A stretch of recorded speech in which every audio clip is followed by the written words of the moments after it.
Passionate, successful leaders. That describes all 8 of this year's Pinnacle Award honorees at the annual Greater Boston Chamber of Commerce. What a group.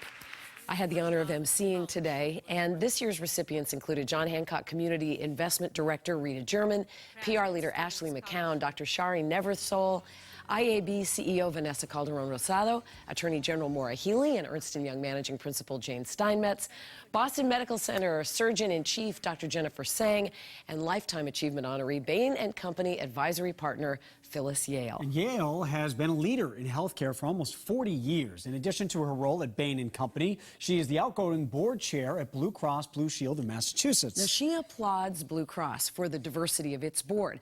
But when I sat down with her recently, I asked her, why aren't more women on corporate boards in Boston?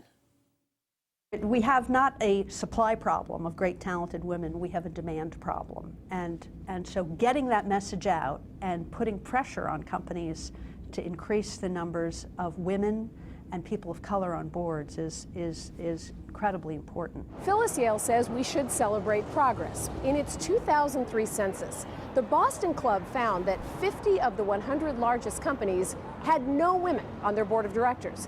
But in 2019, 99 of those companies had at least one woman on the board.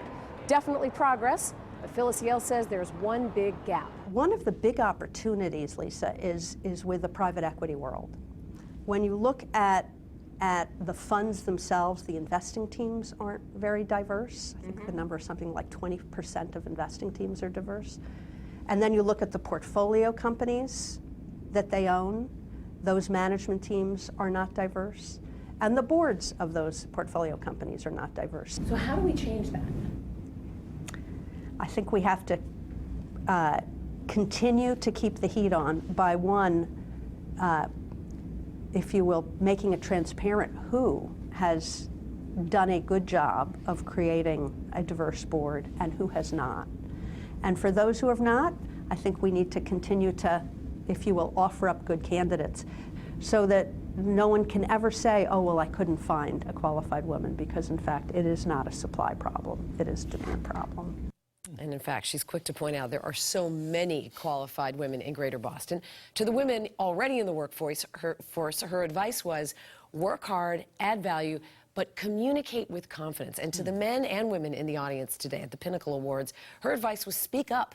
She laughs that she was absolutely terrified to talk to a group, even as small as 3 people. When she started, she said she would practically hyperventilate, but that you can and must develop that skill. And she loves to coach young talent. What an inspiring person to be surrounded by all those people today at the Pinnacle Awards. Fantastic. Sharing a stage with them is such a privilege. It's great energy in that room. Rubs off on you, I'm sure. Oh, I hope so. I don't know. I'll take it. There we go. New England.